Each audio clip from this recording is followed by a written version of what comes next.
سچا امانت دار تاجر مجھ کو تو یا رب بنا، سچا امانت دار تاجر مجھ کو تو یا رب بنا، تیری پسند کی ہو تجارت غفلتوں سے تو بچا۔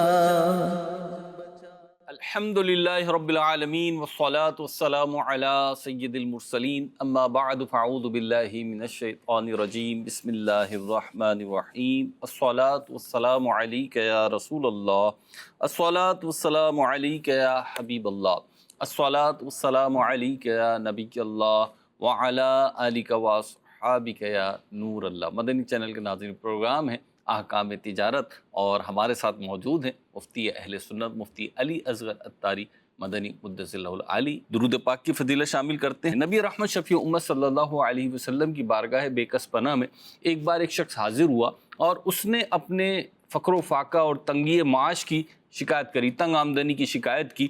تو نبی کریم صلی اللہ علیہ وسلم نے فرمایا کہ جب تم اپنے گھر میں داخل ہو تو السلام علیکم کہہ لیا کرو، چاہے گھر میں کوئی ہو یا نہ ہو، اور پھر مجھ پر یعنی نبی پاک صلی اللہ علیہ وسلم پر سلام کہا کرو، اور اس کے بعد ایک مرتبہ سورہ قل هو اللہ احد شریف، سورہ اخلاص پڑھ لیا کرو۔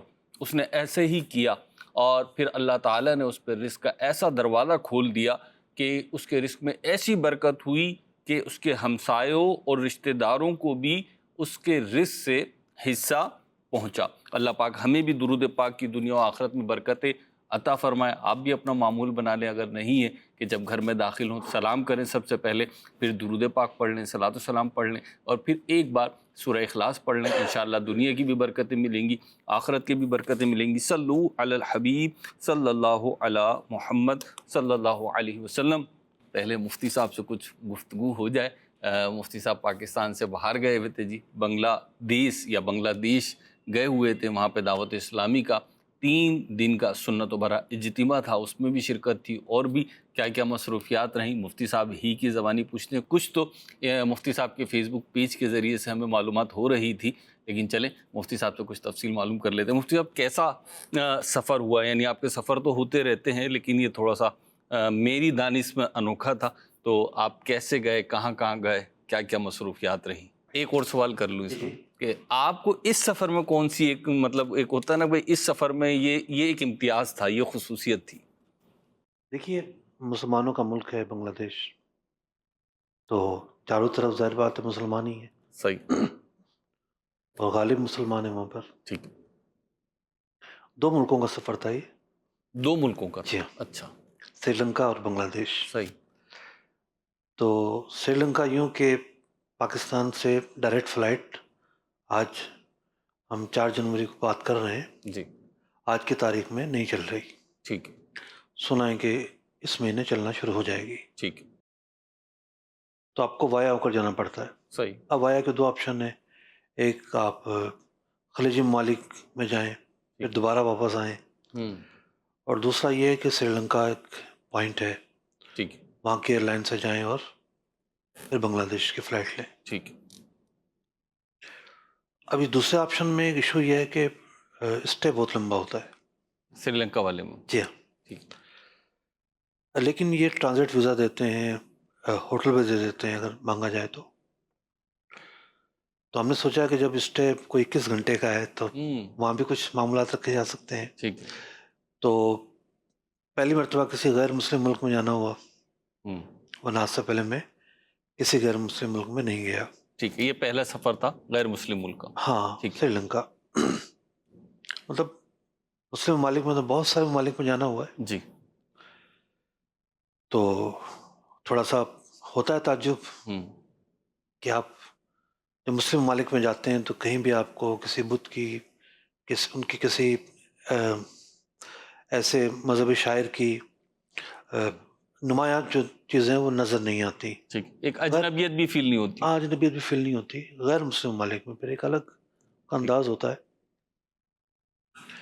تو ایک ڈفرینٹ ملک ہے سری لنکا۔ ٹھیک، اور یہاں سے تو ہم کوٹ ووٹ پہن کر گئے تھے، ٹھیک ہے، اور وہاں ہوتے پتہ چلا کہ گرمی ہے۔ اچھا، ہاں، ٹھیک تو 33 ٹمپریچر جو ہے وہ چل رہا نارملی رہتا ہے. صحیح.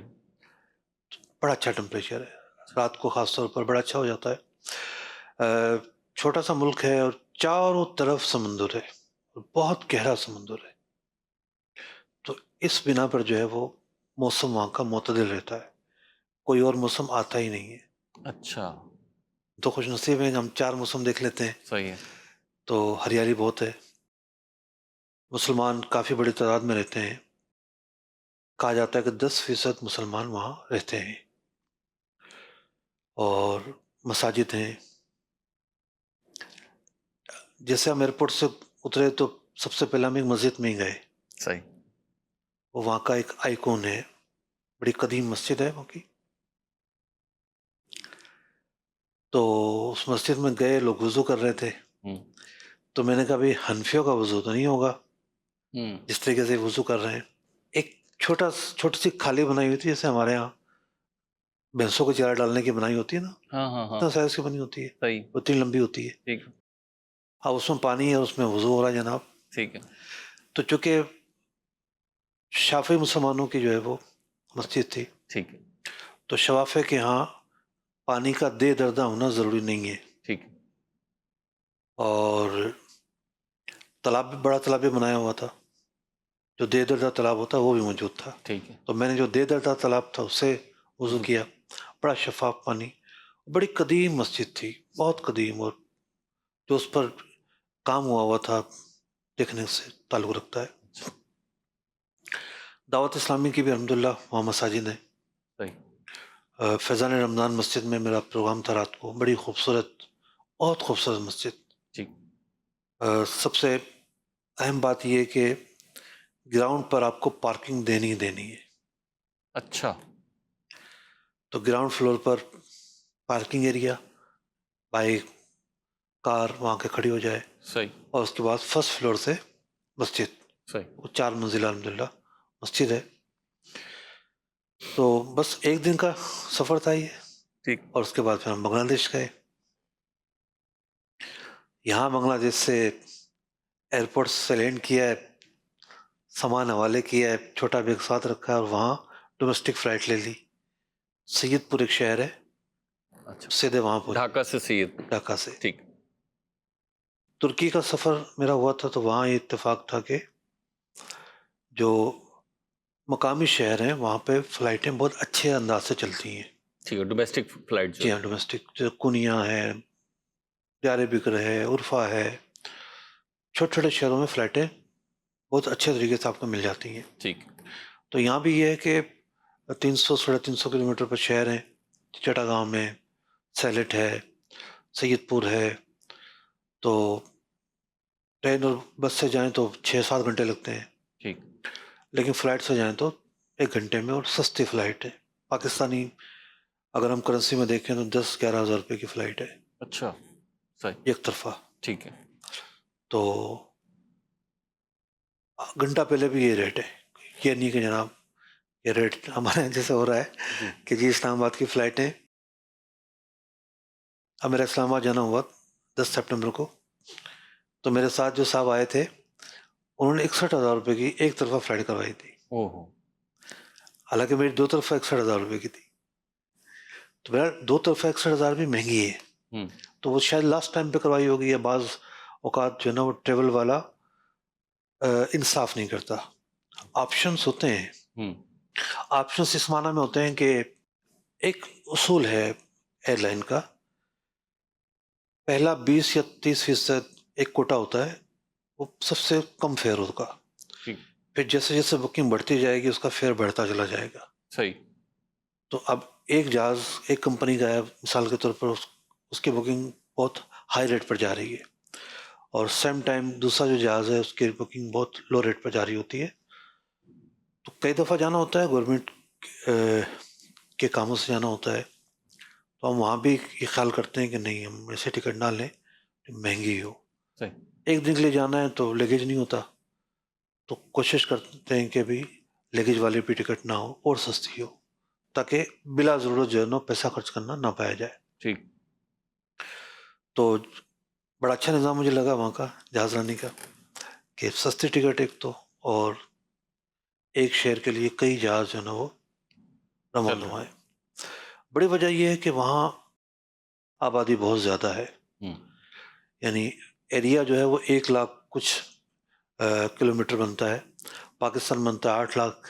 پاکستان کی آبادی ہے 23 کروڑ. وہاں کی آبادی ہے 17 کروڑ. تو اس کم رقبے میں بہت بڑی آبادی ہے. پاپولیشن جو ہے وہ رقبے کے لحاظ سے زیادہ ہے. بہت زیادہ ہے. ڈھاکہ شہر میں نے تو کہا کہ بھئی یہ تو طوفانستان ہے. اچھا. مطلب وہاں ٹریفک کا ایسا طوفان ہے. رش ہے. اتنا رش ہے. اتنا رش ہے. کراچی آ کے تو آپ سجدہ شکر ادا کریں. میں یہی سوچ رہا تھا کہ پھر آپ کو کراچی کا ٹریفک ایزی لگ رہا ہے. نہیں، کراچی کا ٹریفک بہت ایزی ہے. میں نے دبئی کا ٹریفک دیکھا ہے. جی. دبئی کا ٹریفک بندہ پھنس جائے، بلکہ پھنس کیا جائے، روز پھنستا ہے. جی. گھنٹوں پھنستا ہے بندہ وہاں پہ. کراچی کا ٹریفک اس کے مقابلے میں بہت ایزی ہے. بس کہیں طوفان بدتمیزی ہو، لوگ رولز کا خیال نہ کریں تو پھر ٹریفک جام ہوتا ہے، ورنہ گاڑیاں رواں رہتی ہیں یہاں. اب تو خیر کیمرے لگ گئے ہیں، اس کی بڑی برکات ظاہر ہو رہی ہیں، تو بہت بہتری آ گئی ہے. تو ڈھاکہ میں ٹریفک ہونے کی کئی وجوہات ہیں. ایک وجہ تو یہ ہے کہ ساری گاڑیاں روڈ پر موجود ہیں، نیچے سے لے کر اوپر تک ہر گاڑی روڈ پر موجود ہے. اچھا. ٹھیک ہے. یعنی سائیکل رکشہ ہے جو سب سے زیادہ ہے. پھر وہاں کی جو وی آئی پی سواری ہے وہ سی این جی رکشہ ہے. ٹھیک ہے. وی آئی پی. ٹھیک ہے. اور اس کے بعد جناب بس ہے، ڈبل ڈیکر بس ہے. بسیں بھی بڑی بڑی، اور کوئی تمیز نہیں ہے کہ یہاں بڑی بس چلے گی یا نہیں چلے گی. ہر گاڑی روڈ پر ہے. اور پھر ہارن، دھواں. ماسک کے بغیر تو میرا تو گزارا نہیں ہو رہا تھا وہاں پر. اچھا. بہت ناگزیر ہو گیا تھا ماسک لگانا. بہت دھواں ہے. دھواں دیکھیں کراچی میں بھی ہے. تو یہاں یہ کیا ہے کہ سمندر کی ہوا چلتی ہے. سمندر کی ہوا چلنے کی وجہ سے فضا میں جو آلودگی ہے وہ کم رہتی ہے. صحیح. وہاں ڈھاکہ میں سمندر نہیں ہے. لاہور میں بھی یہ پرابلم ہے، دہلی میں بھی یہ پرابلم ہے کہ ان شہروں کی آبادی بہت زیادہ ہے لیکن سمندری ہوا نہیں چلتی، تو وہاں جو دھواں ہے وہ بہت زیادہ ہوتا ہے. یعنی پولوشن جو ہے وہ نیچرلی بھی بیلنس نہیں ہو رہی ہے. نہیں ہوتی. یا زہریلا دھواں ہوتا ہے. کراچی کو یہ ایک طرح سے ایج حاصل ہے بہت کہ بڑا اعجاز، سمندر ہے. بہت بڑا اعجاز ہے. اب دیکھیں دنیا میں جہاں جہاں قدیم آبادیاں آپ کو ملیں گی، جی، تو قدیم آبادیاں تقریباً سمندر کے کنارے ملیں گی. ایسا ہی. اور اس کی نیچرل وجہ ہے کہ انسان ایک تو دریا آ کے سمندر میں گر رہے ہوتے ہیں، میٹھے پانی کا انتظام ہوتا ہے. پھر یہ کہ انسان یعنی کہ بندرگاہ ہے، بہت ساری چیزیں ہیں. تو قدیم آبادیاں سمندر کے کنارے آپ کو ملیں گی. تو بہت مزہ آیا وہاں کے لوگوں کا پیار محبت. وہاں مذہبی آدمی کو کوئی جا رہا ہو تو قدم قدم پہ لوگ سلام کرتے ہیں. اچھا. بہت چہرے پہ شرافت دیکھی میں نے وہاں کے لوگوں کی. بہت شریف النفس لوگ ہیں، سادہ لوگ ہیں، اور یعنی کہ مذہبی لوگوں کا بہت احترام کرتے ہیں، دین سے بہت قریب ہوتے ہیں. کسی نے مجھے کہا کہ ڈھاکہ کو مساجد کا شہر بھی کہا جاتا ہے. ٹھیک ہے. تو چونکہ ڈھاکہ کا چپا چپا تو ہم نہیں گھومے تو اندازہ نہیں ہے کہ کتنی مساجد ہیں وہاں، لیکن بہت ساری مساجد، بہت مساجد ہیں. ہماری ڈفرینٹ ایکٹیویٹیز رہیں، سید پور میں بھی رہیں، ڈھاکہ میں رہیں، چٹاگام گئے. چٹاگام جو ہے وہ ساحلی شہر ہے اور بہت بڑی بندرگاہ ہے، بہت بڑی. مجھے ایسا لگا کہ کراچی سے کئی گنا زیادہ بڑی ہوگی. اچھا. تو ایکسپورٹ بہت زیادہ ہے، ایکسپورٹ بہت زیادہ ہے. اور پھر جو ہے وہ چونکہ اقامت تجارت ہے تو میں کچھ معاشی حوالے سے بھی جو میں دیکھ سکا وہ عرض کر رہا ہوں. ڈھاکہ کے ایئرپورٹ نے مجھے حیران کیا. اچھا. جب میں واپس ہو رہا تھا تو بہت زیادہ رش، بہت زیادہ، یعنی انٹرنیشنل ایئرپورٹ کی بات کر رہا ہوں. تو شاید اس کی وجہ یہ ہے کہ 2 بڑے ذرائع ہیں وہاں پر جو باہر سے ڈالر آتے ہیں اس کے. ایک تو جو بنگلہ دیش کے لوگ ہیں وہ دنیا میں ہر جگہ ملیں گے آپ کو. آپ چلے جائیں عرب شریف، ایسا لگتا ہے پاکستانیوں سے زیادہ ہیں. عرب امارات میں بہت زیادہ ہیں. یو کے میں بہت زیادہ ہیں. تو یوں ایک آؤٹ بیک بہت زیادہ ہے لوگوں کا، بہت زیادہ، اوورسیز بہت زیادہ گئے وہ. بہت زیادہ اوورسیز لوگ ہیں. تو اس کی وجہ سے جو ہے وہ ایئرپورٹ پر لامولا رش ہونا ہے، ٹھیک، بہت زیادہ رش میں ان کی آمد و رفت لگی رہتی ہے. مطلب ہمارے یہاں تو ایک گیٹ ہے نا، جی اس سے ہم داخل ہوتے ہیں، وہاں وہ 4-5 گیٹ، ہر ایک پہ 200 بندہ کھڑا ہوا ہے. ٹھیک. ٹھیک ہے، ہوں، یہ منظر ہمارے یہاں نہیں ہوتا. ٹھیک. تو زیادہ سے زیادہ شام میں یا 3-4 فلائٹیں جب اکٹھی ہوتی ہیں تب ایسا منظر ہوتا ہے. تو یہ تو میں ایک شہر کی عرض کر رہا ہوں. اب سیلٹ کو کہا جاتا ہے کہ وہاں ہر گھر میں وہاں جو ہے وہ کوئی نہ کوئی بندہ یو کے میں موجود ہے، یورپ میں موجود ہے. تو وہاں کیا عالم ہوگا، چٹاگام میں کیا ہوگا. تو وہاں کی ثقافت کو دیکھنے کا موقع ملا، وہاں کی تہذیب کو دیکھنے کا موقع ملا. جس طریقے سے چونکہ میرا تعلق سندھ سے ہے، تو میں 96 میں کراچی آیا تھا، صحیح. اور فیملی جو ہے وہ 98 میں شفٹ ہو گئی. پھر مجھے بڑے عرصے بعد اندرون سندھ کے علاقوں میں جانے کا موقع ملا، کوئی 20 سال بعد میں گیا. تو میں حیران ہو گیا کہ بڑی صاف اردو لوگ بول رہے ہیں. تو ورنہ یہ کنسیپٹ تھا کہ سندھ میں رہنے والا ایک عام آدمی اتنی اچھی اردو، بلکہ اردو بول ہی نہیں سکتا تھا. ٹھیک. اور شاید اس کی کئی وجوہات ہوں، اس میں ایک بڑی وجہ ڈش بھی ہے. ایک ایک ہوٹل پر ڈش لگا ہوا اور فلمیں دیکھی جا رہی ہیں. اس کی وجہ سے پھر میڈیا آیا، تو شاید زبان ان کی بولنا ہی ان کو. ٹھیک. لیکن بنگلہ دیش میں ایسی صورتحال نہیں ہے. اچھا. وہاں کا ایک عام آدمی اردو نہیں بول سکتا، اچھا، بول نہیں سکتا. نہیں بول سکتا، مطلب وہ اپنے لہجے میں نہیں بول سکتا ہے، بول ہی نہیں بول ہی نہیں پاتا. سکتا. اچھا. جو پرانے لوگ ہیں وہ بولتے ہوں گے، وہ بولتے نظر آئے بھی مجھے. لیکن جو نئی نسل ہے بالکل اردو سے دور ہے. اچھا. مطلب میں 3 شہروں کا میں نے سفر کیا، مجال ہے کوئی سائن بورڈ اردو میں لکھا ہو. ان کی اپنی رسم الخط بنگلہ ہندی سے ملتی جلتی ہے، لیکن جو اردو بول بھی پاتے ہیں وہ بھی بڑی ٹوٹی پھوٹی بولتے ہیں. ہوں. اور جو نوجوان نسل ہے بالکل بھی نہیں. اچھا. تو کیونکہ اسکول میں پڑھائی نہیں جاتی، صحیح. کس طرح بولیں گے، اسکول میں نہیں پڑھائی جاتی. ٹھیک ہے. تو اسکول میں نہ پڑھائے جانے کی وجہ سے وہ نہیں بول پا رہے. ٹھیک. تو یعنی ان کے تحریر میں تو کہیں یہ زبان ہے ہی نہیں. ہے ہی نہیں، بالکل بھی نہیں ہے، ٹھیک. بالکل بھی نہیں ہے. اور تو مجھے بیانات کرنے میں پرابلم رہی. جس پرابلم سے مراد یہ ہے کہ ہم نے پھر سہارا لیا ٹرانسلیٹر کا. ٹرانسلیٹر کا. کچھ ایریاز ہیں جہاں اردو بولنے والے رہتے ہیں، جیسے سید پور اور اس طرف کے کچھ شہر ہیں.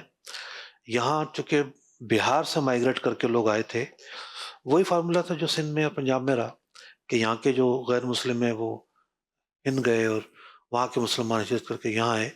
تو وہاں بھی یہی تھا. جب 47 ہوا تو بہار قریب پڑتا ہے، وہاں کا جو بنگال ہے وہ قریب پڑتا ہے. تو بہار کے خاص طور پر جو لوگ مائیگریٹ کر کر گئے، جی. تو چونکہ وہ اردو بولتے تھے. صحیح. بہار کے لوگ بڑی پیاری اردو بولتے ہیں، اچھا. بہت پیاری، لہجہ تھوڑا سا ان کا ڈیفرنٹ ہوتا ہے. بالکل ڈفرینٹ ہوتا ہے. تو ان شہروں میں وہ لوگ آباد تھے. تو یہ لیکن ان کے بچوں کو بھی پرابلم ہے کیونکہ وہ بھی اردو نہیں پڑھ رہے. صحیح. تو ان کے بھی بڑے روانی سے اور بڑی شائستگی والی اردو بولتے ہیں. ٹھیک. لیکن نوجوانوں میں تھوڑا سا درمیانہ اسٹائل ہے. ٹھیک. آگے جا کے کیا ہوگا. تو میں بہت سارے لوگوں سے ملا، انہوں نے ایک جملہ مجھ سے اردو میں بات نہیں کی، اچھا. ایک جملہ. تو پھر وہ انگریزی جو ہے وہ ایک کامن زبانوں. کامن زبان ہوتی تھی، اس کے ذریعے بات چیت ہوتی تھی. تو میں سری لنکا ایئرپورٹ پہ اترا تو ایک نوجوان بچہ بیٹھا ہوا ہے نا، وہ مالدیپ جا رہا تھا، اداس ہے، بالکل ایک جملہ نہیں. کہنے لگا when I come my mama is crying. میری ماں جو ہے رو رہی تھی. mom is very great personality in world. تو اپنی ماں کو یاد کر رہا تھا. پہلی دفعہ اس کا سفر ہو رہا تھا، اس کی نوکری لگی تھی اور جا رہا تھا. تو میں نے کہا کہ بھائی دیکھو، آپ کو نا کچھ بھولنا سیکھنا پڑے گا. کچھ بھولیں گے تو اب آپ کی جو نا وہ کیریئر سٹارٹ ہو رہا ہے. صحیح. اگر ماں کو یاد رکھیں گے تو پھر آپ جلدی بھاگ آئیں گے. صحیح. تو اس کے ایک لمحات تھے ماشاء اللہ. ایئرپورٹ پہ بہت سارے جذباتی لمحات دیکھنے کو ملتے ہیں. تو ایک جملہ مجالس نے بولا ہو، اس کے علاوہ بھی ہم اسلامک فائنینس کورس کیا، ہوں، تو اس میں 2 لیکچر تو پیور انگلش میں ہی ہوئے، صحیح، اور ایک اور لیکچر تھا اس میں گاہے بگاہے انگلش بولی جاتی تھی، لیکن سوالات ٹوٹلی انگریزی میں تھے۔ ہوں، چٹاگانگ میں جو ہے وہ بہت ہی شاندار ہمارا ایک پروگرام ہوا وہاں کے ایک 5 اسٹار ہوٹل میں، اور بس وہ اسٹارٹ ہوا اور انگریزی اسٹارٹ ہو گئی، ہوں، نہ اردو۔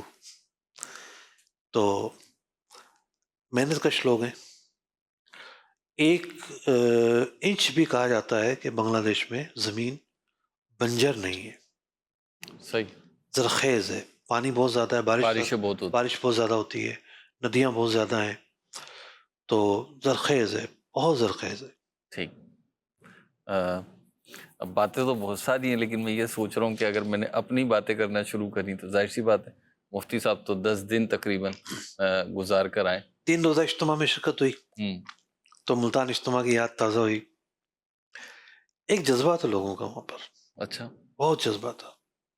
اسے آپ نے تو ملتان اجتماع بھی کر پاکستان میں شرکت کی ہے، ظاہر سی بات ہے، بلکہ آپ کا بیان بھی ہوتا رہا ہے، تو اب وہاں پہ آپ نے شرکت کی تو کافی ٹائم کے بعد اس طریقے سے ایک وہی ایک نوسٹیلجیا جو ہوتا ہے وہ آپ کو کئی مرتبہ ملتان یاد آ رہا ہوگا وہاں دیکھ کے۔ ہاں بالکل ایسا ہی، لوگوں کا نکلنا، رش، سائن بورڈ، تو ایئرپورٹ پر جو ہے وہ ایئرپورٹ سے قریب ہی تھا اجتماع کا، ہوں، تو یوں سمجھے کہ اسی روڈ سے سائن بورڈ اور استقبالیہ اور اس طرح کی ایکٹیویٹی شروع ہو جاتی ہیں، پھر لوگوں کا جوش و خروش، پھر لوگوں کا سننا۔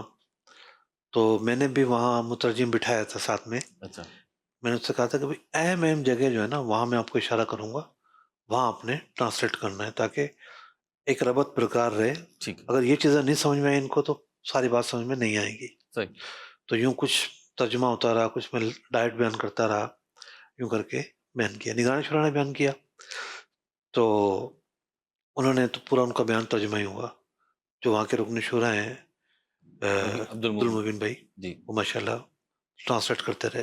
صحیح۔ نگران شورا بھی آپ کے ساتھ تھے ایک جگہ، میں نے ایک دو ہاں جگہ ایک دن ہم 1 یا 2 دن ساتھ رہے۔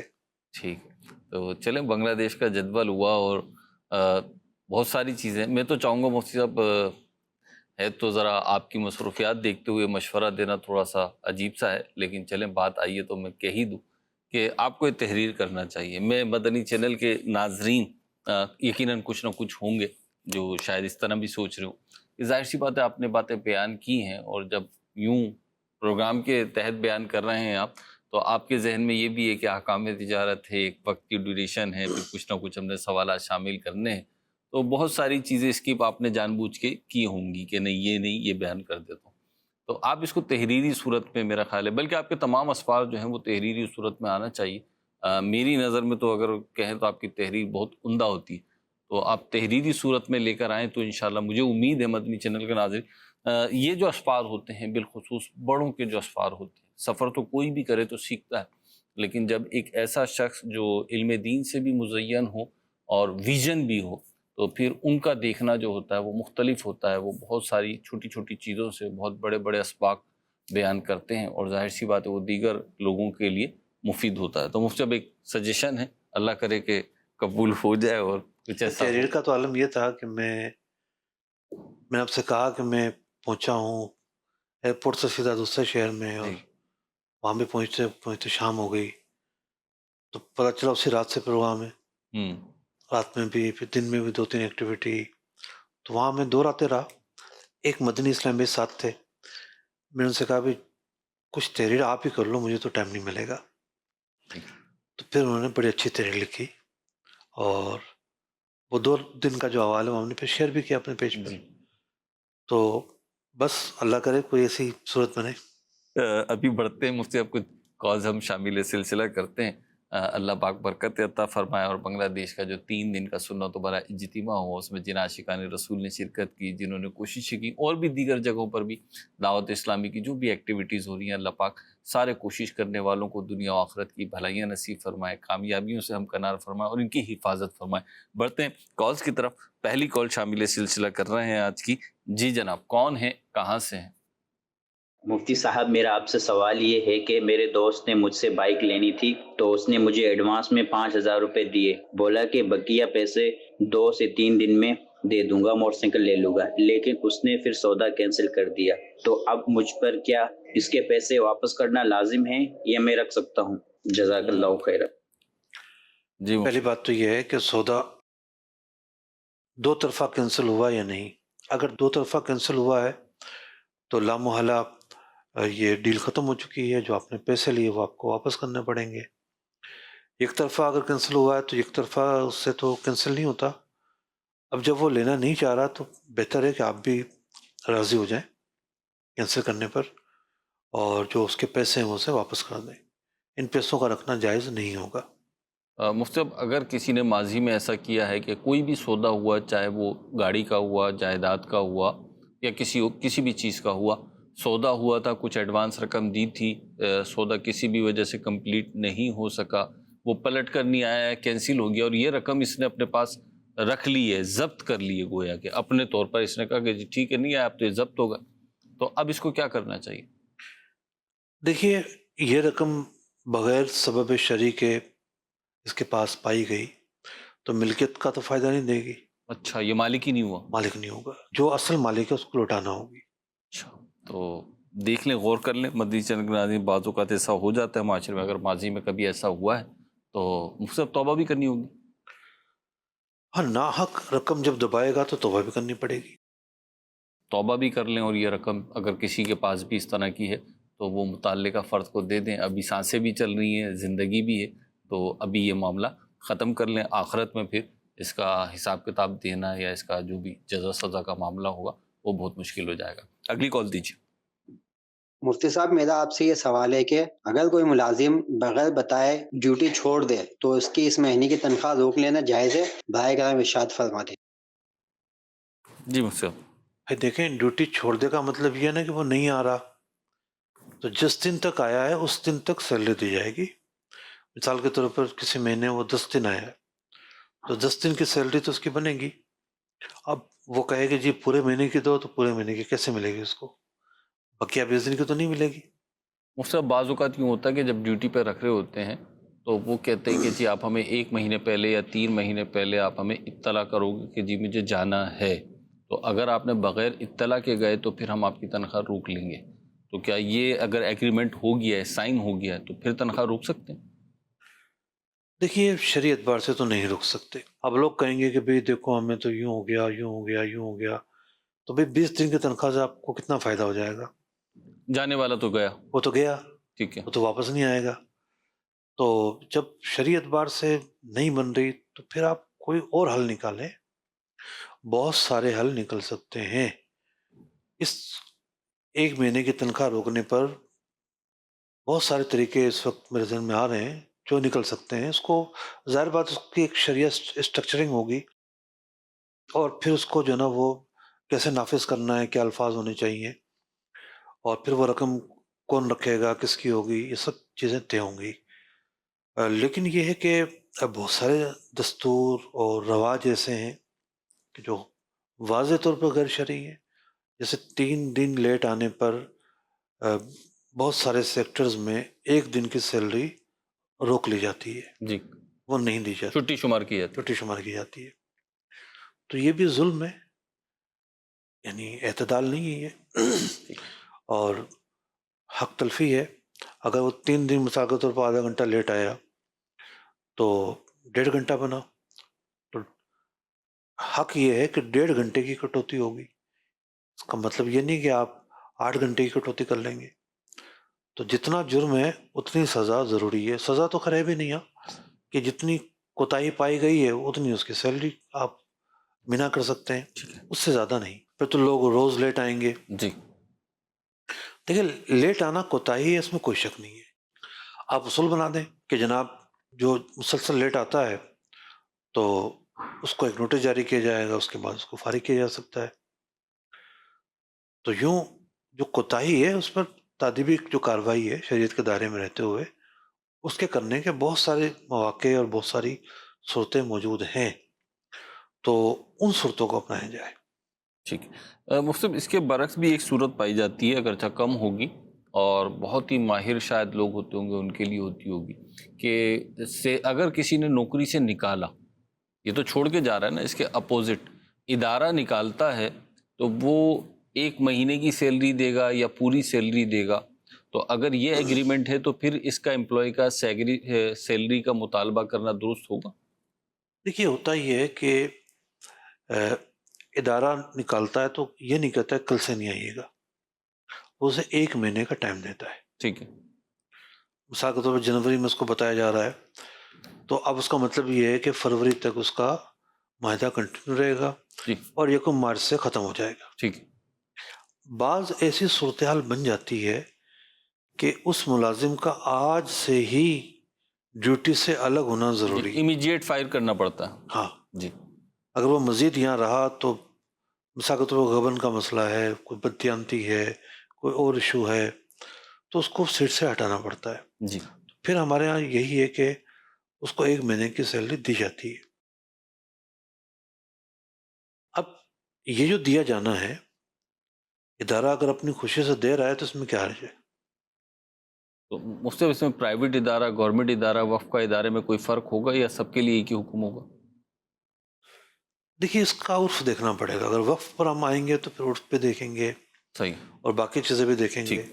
پھر بات کر سکتے ہیں. ٹھیک. نیکسٹ کال دیجیے. میرا آپ سے یہ سوال ہے کہ اگر آفس میں پرموشن ہو تو ٹریٹ دینا ضروری ہے؟ جی مفتی ہم دیکھیے ٹریٹ دینا تو کہیں بھی ضروری نہیں ہے، ایک رضامندی اور خوشی کا معاملہ ہے.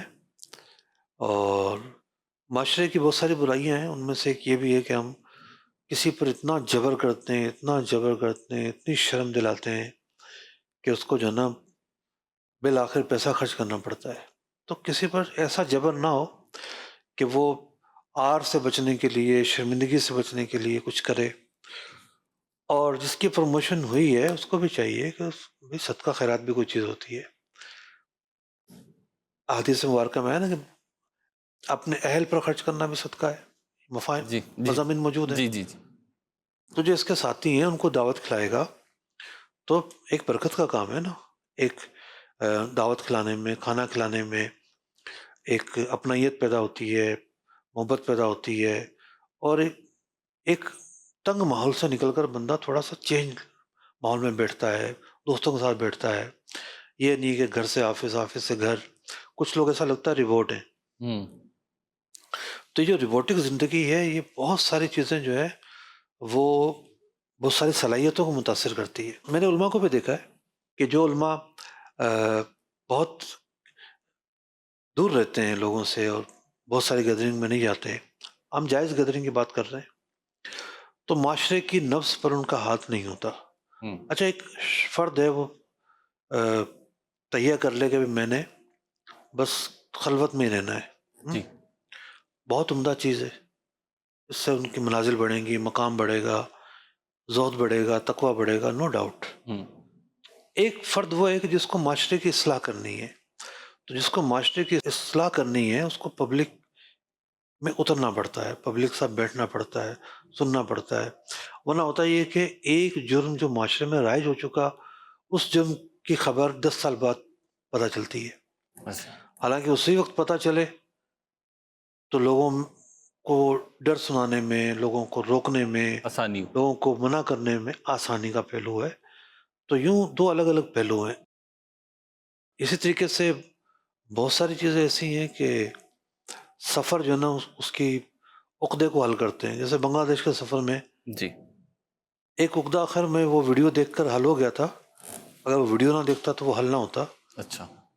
فتاوی رضویہ میں سوال تاڑی نشہ، تاڑی کا نشہ اور اس طرح کی ابحاث موجود ہیں.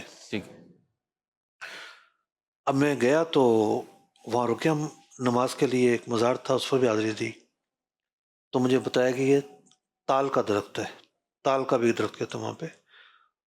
تو ہوتا کیا اس درخت میں ایک کٹ لگایا جاتا ہے اور ایک ہانڈی نیچے لٹکا دی جاتی ہے. ٹھیک. رات کے وقت میں کٹ لگتا ہے اور اس کے تنے وغیرہ جی تنے وغیرہ میں شاخ میں بالکل ناریل کی طرح اس کا تنا ہوتا، بہت لمبا. اچھا. لیکن ناریل نہیں ہوتا. ٹھیک. تو کٹ لگتا ہے، ہانڈی لٹکا دیتے ہیں، اس کا جو ارک ہے نا وہ ہانڈی میں آتا رہتا ہے. ٹھیک ہے.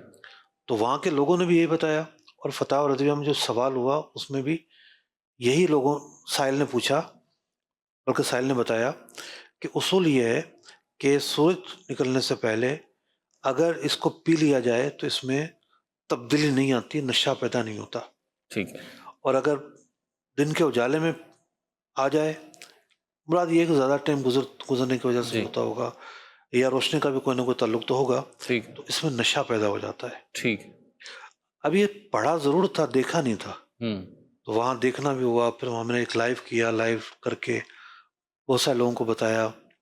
پھر کئی ہمارے دارالفتہ کے لوگوں نے فتاوی رضویہ کی وہ عبارات بھی مجھے بھیجی کہ ہاں فتاوی رضویہ میں یہی بیان ہوا ہے، اس طریقے سے بیان ہوا ہے. تو یہ ہوتا ہے، سفر سے بہت ساری چیزیں سیکھنے کو ملتی ہیں. اب ایک چیز جو مجھے سمجھ ہی نہیں آ رہی آج تک، میں قریب سے گزرا، کہنے لگے یہاں اگر آپ جانا چاہیں تو روڈ کے کنارے درخت ہیں. میں نے کہا ٹھیک ہے آپ کہہ رہے ہیں تو ہوگا. وہاں کھجور کا بھی ارک نکالا جاتا ہے. کھجور کا؟ کھجور کا. ٹھیک. کھجور کے پیڑ پر سیم اسی انداز کی کٹ لگایا جاتا ہے رات کے ٹائم میں، جی. ہنڈیا لٹکائی جاتی ہے. اس کا جو شیرہ آتا ہے، جی جی. اس شیرے کو پیا بھی جاتا ہے اور پھر اس کا گڑ بنتا ہے. اور یہ بھی جو سید پور کے جو علاقے ہیں، یہاں وہ کھجور ہے، وہ پھل نہیں دیتا کھجور، پھل اس میں برائے نام آتا ہے، ٹھیک. لیکن سردیوں میں یہ کام کرتے ہیں. تو میں نے کہا سندھ میں تو کتنے درخت ہیں، سندھ کی کھجور ٹھیک ٹھاک ایکسپورٹ ہوتی ہے، جی. خاص طور پہ چھوارا بہت زیادہ ایکسپورٹ ہوتا ہے. لیکن ہم نے یہ سنا نہیں کبھی، عرب کے تعلق سے بھی نہیں سنا. لیکن وہاں ہے ایک آئٹم جو مل رہا ہے، ٹھیک. کھجور کا گڑ. جی. اس نے کھلایا بھی مجھے، جی. تو ایک الگ بڑی ذائقہ. سوغات سمجھی جاتی ہو. ہاں. جی. چلے جی. اب باتیں تو اس کی بھی ہیں، یعنی سفر کی بھی ہیں، اور ظاہر سی بات ہے مفتی صاحب کر کے آئیں، تو جیسے میں نے عرض کیا کہ اب میں اس پر ایک تھوڑا سا جی بیان کرتا ہوں. 2 سال پہلے کی بات ہے، سود والی جو کتاب تھی اس کے تعلق سے کچھ احادیث مبارکہ پر کام کرنا تھا مجھے، 40 احادیث مبارکہ. تو میں مدینہ منورہ جا رہا تھا، تو میں نے سوچا کہ میں وہاں بیٹھ کے کام کروں گا. ٹھیک. وہاں بیٹھ کے میں نے ان پر کام کیا. اتفاق سے کولڈ اسٹوریج میں ہم لوگ گئے، سلاجہ اس کو کہتے ہیں وہاں پہ. تو وہاں مجھے پہلی مرتبہ اجوا کھجور جو ہے، وہ ہم جب اجوا کھجور لیتے ہیں تو وہ سوکھی ہوتی ہے نا، جی. تو گیلی اجوا کھجور دیکھنے کو ملی، اچھا. جس کو رطب کہتے ہیں. ٹھیک ہے. تو بالکل نرم اور شیرے والی، حالانکہ ایسی اجوا کھجور میں نے کبھی کھائی نہیں تھی. ٹھیک ہے. تو کہنے لگے کہ ہوتا ہی ہے، تجربہ کار لوگ تھے، ظاہر بات ہے باغوں میں جانا آنا ان لوگوں کا، اور 20-25 سال سے رہائش وہاں پر. مدینہ منورہ تو ہے ہی کھجوروں کا شہر. جی. تو کہنے لگے کہ ہوتا یہ ہے کہ اگر 15 دن پہلے ہی کھجور اتار لی جائے جی. تو اس میں شیرہ رہتا ہے. ٹھیک ہے. اسی طریقے سے کئی اور کھجور ہیں، وہ دونوں طرح کی آتی ہیں. شیرے والی تھوڑی سستی ہوتی ہیں، ٹھیک. اور خشک مہنگی ہوتی ہیں. صحیح. خشک کی لائف زیادہ ہوتی ہے. ٹھیک. تو کہنے لگے 15 دن اگر مزید چھوڑا جائے تو یہ خشک ہو جاتی ہے. ٹھیک ہے. اچھا، پھر اجوا کھجور کالی کیسے ہوتی ہے یہ بھی انہوں نے بتایا، کہ جب اس میں پھل آ جاتا ہے تو اس کے پکنا شروع ہوتی ہیں، کپڑے سے لپیٹ دیا جاتا ہے. ٹھیک. اس کپڑے سے لپیٹنے میں پھر اس کا رنگ سیاہ ہو جاتا ہے، کالا. اچھا، وہ رطب کھجور اور جو دوسری کھجور ہے اسے رطب نہیں کہا جاتا، اسے تمر کہا جاتا ہے. صحیح. اب ایک بحث دیکھنے کے لیے میں نے ایک اردو کی کتاب، اسے کچھ صفحات میرے پاس PDF میں تھے، وہ میں نے دیکھی. اب وہاں جو شارح تھے، چونکہ ان کے سامنے یہ تجربہ کبھی آیا نہیں تھا، تو وہ رطب کو کھجور اور تمر کو چھوارا کہہ رہے تھے. صحیح. حالانکہ چھوارا اور چیز ہوتی ہے، چھوارا ایک الگ چیز ہے. تو پوری گفتگو میں رطب کو وہ الگ چیز اور تمر کو چھوارا کہیں. تو چونکہ اس تجربے سے گزرے نہیں تھے تو ترجمہ کرنے میں وہاں تسامح ہو گیا. ٹھیک. تو یہ چیزیں ہوتی ہیں. اچھا، وہ اپنی دانش میں تو صحیح کر رہے ہیں، صحیح کہہ رہے ہیں. وہ اپنی دانش میں تجربے کی روشنی میں صحیح کہہ رہے ہوں گے، لیکن یہ جو جہد تھی وہ نہیں تھی ان کے پیچھے. اسی طریقے سے ایک مرتبہ کھجور میں اتفاق ہوا. کھجور کے اندر جو ہے نا وہ ایک عمل ہوتا ہے، بیج کاری کا عمل ہوتا ہے. جی 2010 کی بات ہے، میں مدینہ منورہ میں حاضر تھا، ایک شیخ تھے وہاں، تو میں نے ان سے کہا کہ یہ کیسے ہوتا ہے. تو انہوں نے مجھے بہت طریقے سے تفصیل کے ساتھ بیان کیا. تو مجھے پہلی دفعہ تفصیلاً سمجھ میں آیا کہ یہ کیسے ہوتا ہے. ٹھیک ہے. ہوتا یہ ہے کہ جب بور آتا ہے نا، کھجوروں میں بھی نر مادہ ہوتے ہیں، جی بلکہ ہر پھل میں ہوتے ہیں، ٹھیک. پپیتے میں بھی ہوتے ہیں. صرف اگر نر کھڑا ہو تو وہ پھل نہیں دے گا. تو ہوا جو چلتی ہے نا تو وہ بور کے اندر ہی بیج ہوتا ہے. ٹھیک ہے. تو وہ ایک پیڑ سے دوسرے پیڑ پر ہوا جو ہے یہ بیج کاری کا کام دیتی ہے. ٹھیک ہے. لیکن ہوا نہ چل رہی ہو تو یہ عمل نہیں ہوتا، کھجوریں کم آتی ہیں. صحیح. پھر کیا کرتے ہیں، ایک بیج کو اٹھا کے دوسرے پیڑ میں لگایا جاتا ہے. اچھا. کھجور میں. اچھا، میں حاضر ہوا عمان، مسقط سے 80 کلومیٹر دور ہے. حضرت مازن بن غدوبہ رضی اللہ تعالیٰ عنہ صحابی رسول کا مزار بالکل کھجوروں کے باغ میں، بلکہ ان کے مزار کے گرد تو کوئی 20 درخت میں نے گنے. ٹھیک. چشمہ بہہ رہا ہے، کیونکہ انہوں نے بارگاہ رسالت میں کچھ التجائیں کی تھیں. ان میں ایک یہ تھا کہ میرے علاقے سے قحط سالی دور ہو جائے. ٹھیک. یہ اس دعا کی برکت تھی. تو وہاں ایک بندہ کھجور کے درخت پہ چڑھ کے یہی کام کر رہا تھا. ٹھیک. پھر ہم نے وہ ویڈیو بنائی اور پھر لوگوں کو بھی دکھائیں. تو بہت ساری چیزیں ہیں جو سفر سے امپروو ہوتی ہیں. سفر انشاءاللہ ہوتے رہیں گے، اور جب ہوتے رہیں گے تو کچھ نہ کچھ احکام تجارت میں کچھ مفتی صاحب کے سوشل میڈیا ہینڈلز پر انشاءاللہ آپ دیکھتے رہیں گے. بہرحال ابھی ہمارے پروگرام کا وقت اختتام کو پہنچا. مدنی چینل کی نشریات جاری و ساری ہے، دیکھتے رہیے مدنی چینل. صلو علی الحبیب صلی اللہ علی محمد صلی اللہ علیہ وسلم. سچا امانت دار تاجر مجھے کو تو یا رب بنا. سچا امانت دار تاجر مجھے کو تو یا رب بنا. تیری پسند کی ہو تجارت غفلتوں سے تو بچا.